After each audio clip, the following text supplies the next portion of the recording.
Shalom, selamat siang Selamat Maria. siang. Apa kabar Romo? Kabarnya luar baik.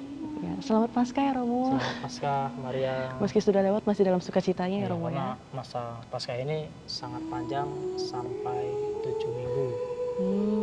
Jadi setelah Paskah itu berarti yang kita tunggu adalah hari raya kenaikan Yesus Kristus ya Mo ya? Ya benar, yaitu hari raya kenaikan Yesus Kristus. Apa itu tepatnya Romo? Nah, ini kita akan melihat apa itu perayaan atau hari raya Yesus Kristus naik ke surga, atau biasa sering kita dengar itu adalah kenaikan Yesus Kristus. Lalu perayaan ini kapan dilaksanakan atau dirayakan? Perayaan hari raya kenaikan Yesus Kristus itu dilaksanakan 40 hari. Peringati hari raya kenaikan Yesus Kristus ya Romo? Ya benar, jadi setelah 40 hari itu kita merayakan hari raya kenaikan Yesus Kristus. Jadi dalam masa itu Yesus juga tetap bersama dengan para murid, dan juga dalam Alkitab dijelaskan ataupun bisa kita lihat Yesus tetap bersama-sama dengan para murid dengan berbagai penampakan yang dialami oleh para murid ketika mereka hidup bersama-sama dengan murid yang lain. Oh, kalau begitu kenapa ini disebut sebagai hari raya ya Mo? Berarti ini sesuatu yang besar untuk dirayakan. Nah, benar. Dalam Gereja Katolik itu kita lihat ataupun pernah kita alami bersama, memang benar dikatakan sebagai hari raya. Tetapi yang menjadi hal utama dalam gereja kita, hari raya besar adalah hari raya Paskah dan juga hari raya Natal. Lalu mengapa hari raya kenaikan Yesus Kristus disebut juga hari raya dalam kalender liturgi di gereja Katolik? Lalu ketika ada umat bertanya, mengapa kenaikan Yesus Kristus disebut juga hari raya? Lalu apa bedanya dengan hari raya Natal atau hari raya Paskah? Nah, untuk menjawab itu kita harus mengetahui ada kalender liturgi dalam lingkaran 1 tahun di gereja Katolik. Yang pertama itu ada masa Advent, karena dalam masa itu sebagai pembuka di tahun liturgi dalam gereja Katolik. Setelah itu, setelah masa Advent akan masuk ke dalam masa Natal. Nah, setelah itu akan dilanjutkan dengan masa biasa, dan pada bulan Februari atau Maret itu akan masuk ke dalam masa Prapaskah untuk mengenang sengsara dan wafat Tuhan. Kemudian baru masuk ke masa Paskah, dan setelah itu akan ada masa biasa, itu jumlah pekannya ada 34 minggu. Nah, lalu kaitannya dengan hari raya kenaikan Tuhan.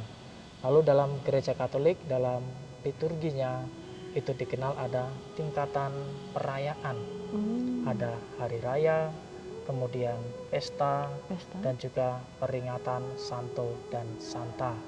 Nah, lalu kenapa disebut hari raya? Karena peristiwa ini merupakan peristiwa yang sentral, terutama dalam sejarah keselamatan Allah bagi umat manusia. Nah, jadi perayaan ini sungguh dekat dengan karya keselamatan Allah melalui berbagai perayaan-perayaan. Salah satunya tadi adalah hari raya kenaikan Yesus Kristus ke surga. Berarti hari raya itu sebagai yang paling atas ya Romo ya. Setelah itu ada pesta dan peringatan. Oleh karena itu ini merupakan sesuatu yang sangat sakral dan sentral ya. Romo tadi kan juga mengatakan, jadi 40 hari setelah Yesus wafat dan bangkit dari kematian, Yesus bersama dengan murid-muridnya. Mengapa tidak Yesus melanjutkan wartaannya saja di dunia? Mengapa Yesus harus naik ke surga sampai kita peringati dalam hari raya ini? Nah, ini terkadang yang membuat umat kita bingung, mengapa Yesus tidak langsung naik ke surga atau Yesus langsung berkarya di tengah-tengah dunia. Ada dua hal yang mau disampaikan dalam perayaan Hari Raya Kenaikan Yesus Kristus. Yang pertama adalah Yesus ingin menjanjikan Roh Kudus kepada para murid. Jadi dalam peristiwa setelah Yesus bangkit, Yesus tetap bersama dengan para murid melalui berbagai penampakan, penglihatan yang dialami oleh para murid. Memang ada yang mengatakan, kenapa Yesus berpisah dengan para murid? Sebenarnya itu tidak berpisah, tetapi Yesus tetap menyatukan dirinya dengan para murid dengan berbagai peristiwa yang dialami oleh para murid dalam keseharian mereka. Sebagai contoh, ketika para murid berkumpul, Yesus hadir di tengah-tengah mereka. Amin. Dan Yesus juga selalu mengingatkan mereka atas berbagai peristiwa yang dialami ketika Yesus masih hidup, dan diingatkan kembali kepada para murid agar para murid kembali mengingat bahwa peristiwa itu adalah peristiwa yang dialami oleh Yesus bersama dengan para murid. Berarti bisa saya simpulkan itu seperti Yesus mengingatkan kembali ya ajaran-ajaran selama Yesus hidup kepada para murid sebelum dia naik ke surga, dan mungkin pembahasan berikutnya ya menurunkan Roh Kudus untuk kita. Nah, lalu yang kedua tadi, yang pertama adalah menjanjikan Roh Kudus ataupun kepada para murid. Lalu yang kedua adalah Yesus ingin juga membawa arwah-arwah ke dalam penantian, karena di sana dilihat gereja menjadi tempat yang utama. Gereja menjadi hal yang utama, bahwa di sanalah letak persekutuan yang kokoh yang menjadi harapan baru bagi manusia dan terlebih bagi para murid yang ketika itu ditinggalkan oleh Yesus sendiri. Amin.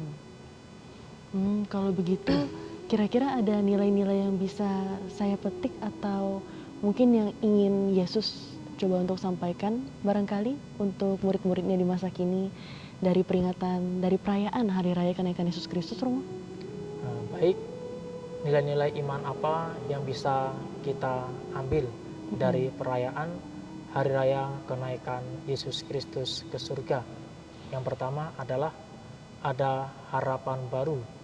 Bagaimana ketika para murid ditinggalkan oleh Yesus, para murid pada awalnya mereka merasa kebingungan. Siapa yang akan menjadi pegangan penuntun dalam hidupku? Karena setelah Yesus wafat dan bangkit, mereka kebingungan, tidak bisa menemukan Tuhan Yesus. Tetapi Yesus tetap menjanjikan bahwa para murid memiliki harapan baru untuk hidup baru dalam karya-karya yang baru. Jadi dalam kehidupan ini, kita sebagai umat Kristiani, kita diharapkan memiliki semangat dan harapan baru untuk semakin dapat menjadi pelayan dan juga dapat mewartakan kabar sukacita tersebut. Pantas saja ya di Alkitab kita juga itu tertulis dalam perjanjian baru seperti Yesus yang menjanjikan harapan baru itu untuk kita ya, Romo ya? Benar, karena Tuhan Yesus adalah harapan baru yang bisa membuat semua orang semakin bersukacita dan tinggal bersamanya. Haleluya, amin. Amin.